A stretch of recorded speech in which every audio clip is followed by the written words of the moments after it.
Did you hear about the Irish test tube baby? He was born in a bottle of Guinness.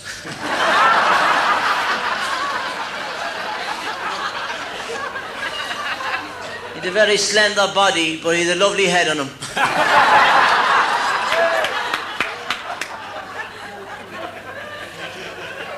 All over the world, different sets of people laugh at other people. The Americans laugh at the Poles, the Canadians laugh at the Newfoundlanders, the English and the Australians laugh at the Irish, and here in Ireland we laugh at the whole lot of you.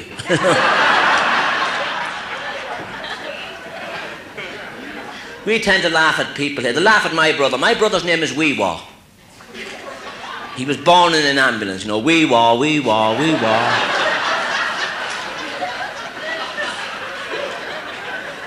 He was walking down the street the other day with his head down like this. I said to him, "What's the matter with you?" He says, "I seen a sign back the road, bend for half a mile."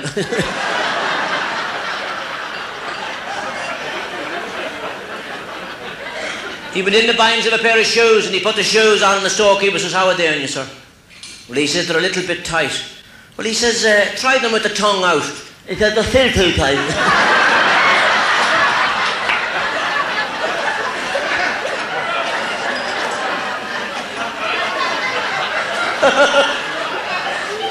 He decided to go off to Canada for a short vacation, and he's going out through Dublin Airport and he saw a sign, "Wet floor," so he did.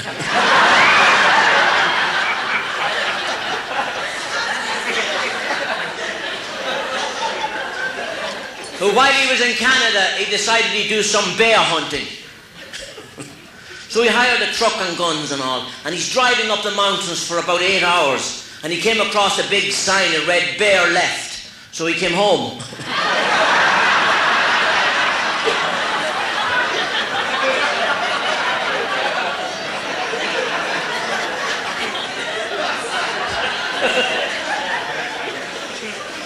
He locked his keys in the car, and it took him 2 hours with a coat hanger to get his family out.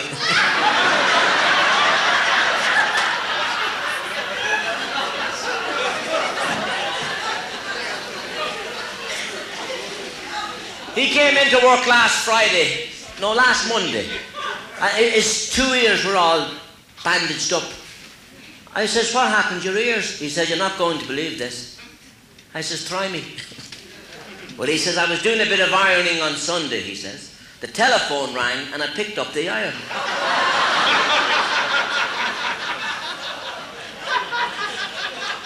I says, "What happened to the other ear?" He says, "I had to call him back."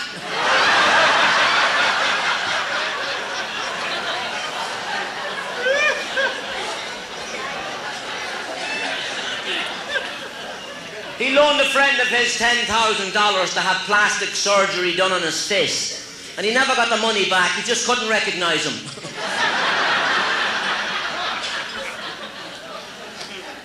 He had a heart transplant, and he sent a get well card to the donor. I hope these are not getting too clever for you now. Well, I'm only here so late because things are bad in the family situation, you know. Trouble with the wife.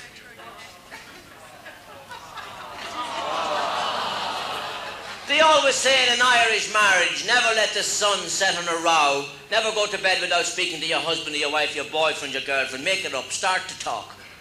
Haven't been to bed for 8 months.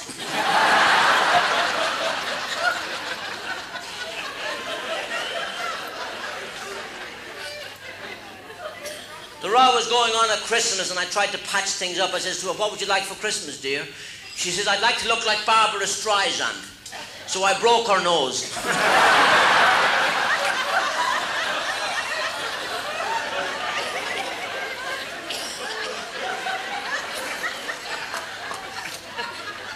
The row was still going on at Easter. I bought her another present. I bought her a waterbed. Waterbed, yeah, waterbed. And her side is after freezing up.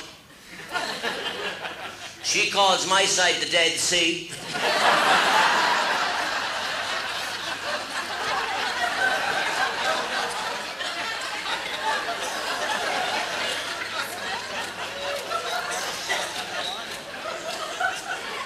Oh, she didn't like the waterbed.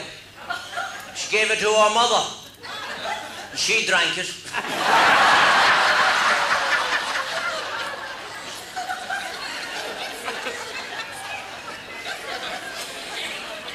I'm on the second marriage now. My second marriage was a mixed marriage, plain and simple. I was plain.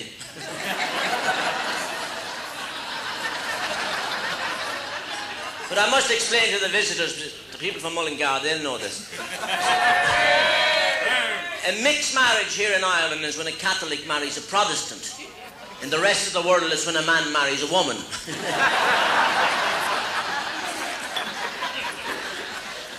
And I married a little Protestant girl, and it has its drawbacks, because when you're having the reception, you have to bring the priest and you have to bring the vicar. I brought the two of them back to the reception at my place. The priest sitting here, vicar there. I said to the priest, will you have a little drink? So he had a drop of Irish whiskey. Then I said to myself, I better ask the vicar. I said to the vicar, would you like a little drink?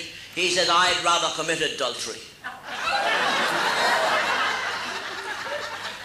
And the priest says, hey, listen, nobody told me there was a choice.